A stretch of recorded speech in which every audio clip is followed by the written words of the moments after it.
રાજકોટ જિલ્લાના ધોરાજીના પાંચપીરવાડી વિસ્તારને કોલેરાગ્રસ્ત જાહેર કરાયો છે। પાંચપીરવાડી વિસ્તારમાં ઝાડા ઉલટીના 30થી વધુ કેસ નોંધાયા, જેને લઈ રાજકોટ જિલ્લા કલેક્ટરે પાંચપીરવાડી વિસ્તાર સહિતના આસપાસના 2 કિલોમીટરના વિસ્તારને કોલેરાગ્રસ્ત જાહેર કર્યું। પાંચપીરવાડી વિસ્તાર માટે જિલ્લા કલેક્ટરે એપિડેમિક ડિસીઝ એક્ટ હેઠળ જાહેરનામું બહાર પાડી અને કોલેરાગ્રસ્ત જાહેર કર્યું। ઠંડા પીણા અને ગોલા ગુલ્ફીના વેચાણ પર પ્રતિબંધ મૂક્યો છે।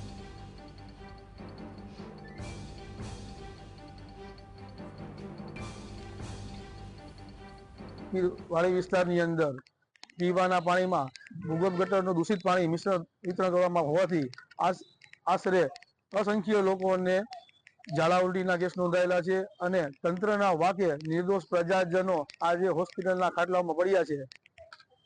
શું કહેશો, કેવું પાણી આવી રહ્યું છે? અતિશય ગંદુ અને દુર્ગંધવાળું પાણી આ સમગ્ર વિસ્તારમાં વિતરણ થઈ રહ્યું છે, જેને કારણે નિર્દોષ નાગરિકો આજે હાલાકી ભોગવી રહ્યા છે।